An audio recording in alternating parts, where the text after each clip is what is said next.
Hello and welcome to Insight, the 21st Conference of Parties and annual gathering of countries signatories to the UN Framework Convention on Climate Change is scheduled to be held in Paris in November-December this year. While assessing the progress so far in the reduction of greenhouse gas emissions, the conference is likely to call upon countries to announce their intended nationally determined contributions or INDC.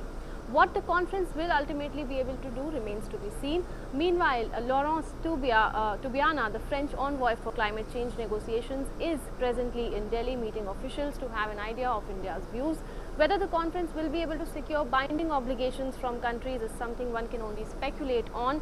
India, as well as some other emerging economies, are under pressure to undertake specific commitments for reduction in carbon emissions.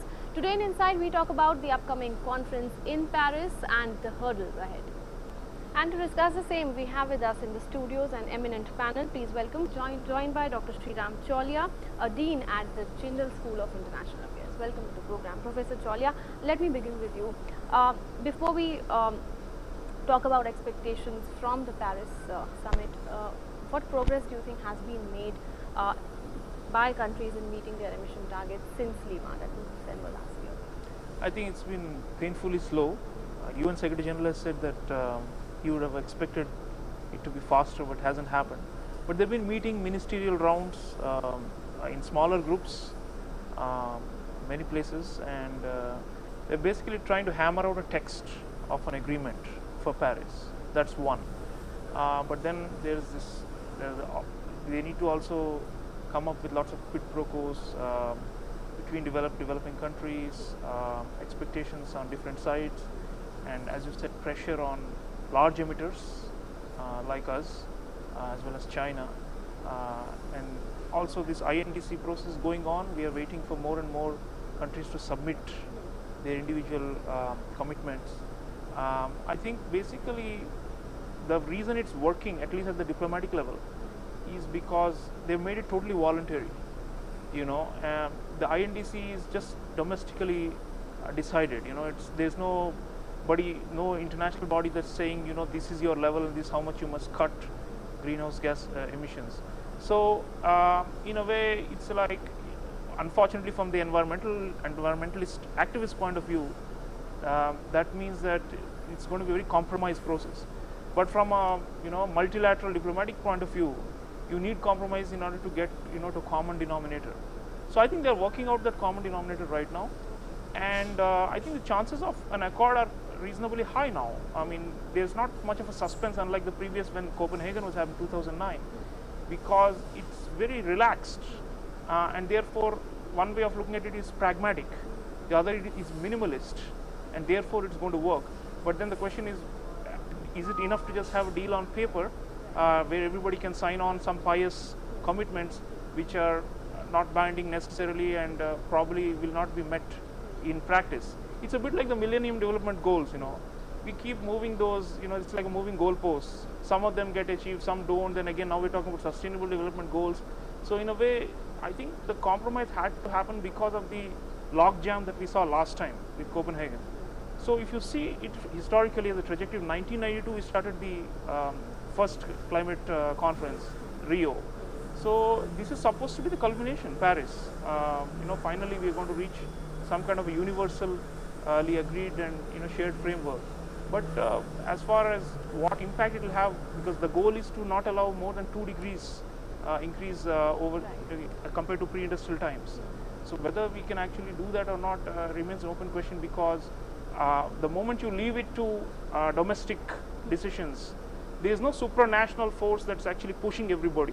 So the train is going to arrive, but it's all going to be, I think, disjointed. In many ways, it's not the ideal scenario, but probably this is the best you can get in world politics. But Professor Chaulia, at Copenhagen in 2009 and then again at Cancun in 2010, India had voluntarily pledged to reduce carbon dioxide emissions for every unit of economic output by 20 to 25% from 2005 levels by 2020, and it is now said that we are prepared to take that reduction to between 35 and 40% between 2020 and 2025. What can we expect in this regard? Yeah, Make in India and the manufacturing slogan is bound to have environmental impact. and the trajectory is we are actually, if you see the economic history, we don't have mass industry and mass manufacturing yet in our development cycle. So if it's coming under Prime Minister Modi, obviously, there will be an expectation that we need to do something. So therefore, he has a zero defect, zero effect. The effect is supposed to be zero effect on the environment. That's Mr. Modi's slogan. But he's also been defensive. He said things like, we are not answerable to the world, that kind of stuff, because, of the legacy emissions, as my colleagues have pointed out, and our per capita is low. He also talks about our lifestyle, he talks about Gandhi and simplicity and how we just don't emit as much, we don't consume as much. But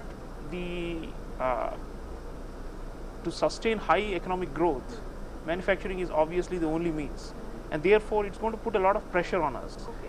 But one interesting point is, I remember when Mr. Modi was with Mr. Obama on the same stage, there was a question, is there a pressure on you for succumbing on climate? And he said, no power on earth can pressure India. But he said, in his own way, in a folksy way, there is a pressure from our people, from our society, for cleaner air and cleaner water. So in other words, this whole INDC exercise, in theory, is good, because it means that we realize that we are at peril ourselves. So while we always talk about equity in this whole issue about north and south, we realize that we have our own tasks to do. So one would only hope that the environmental movement is stronger and there is a push. One of the interesting things, although there is a legacy problem with the Europeans, they have been the most progressive on the INDCs in terms of the targets. Why is that? It's because there is a higher level of environmental consciousness. There are environmental parties that fight elections, that send members to parliament, that are in power. Okay. And sometimes in countries like Germany, green parties have actually come to power. So we don't have any such thing, right, in this country. So therefore, and also remember, we are in as I said, because of the historical reasons, we don't have the so-called post-industrial values. And these are environmentalism is supposed to be a post-industrial value. So for all these reasons, we have a grassroots environmentalism, which Mr. Modi is talking about, but the pressure will be on us to show that we will grow but not pollute along the way. So it's a huge burden on us. A quick word from you, Mr. Chaulia. There's one silver lining in this whole thing, which is giant transnational corporations, which had resisted, controls and regulations in the past, have now joined the bandwagon. A lot of them are at least rhetorically saying that we are behind our governments. They've signed, Obama's got so many big American companies to sign up, and so have the Europeans. Right. And there is a kind of a mood shift. Why has this happened? Corporations are even saying we are ready to accept carbon taxes. We are ready to accept removing, eliminating deforestation from their supply chains. Okay. So I think at least the corporate world, we have not, the multilateral is always interstate, but the real players are going to be the corporate, because that's where most of the source of pollution coming from, and therefore we should be happier that they are on board. I'm afraid I have to leave it at that. We will know by November whether or not there is going to be a unified action on the issue of climate change. It's time for me to thank my guests for coming to the studios. It was a pleasure having you all here. That's it for now in this edition of Insight. Thanks for watching. Goodbye.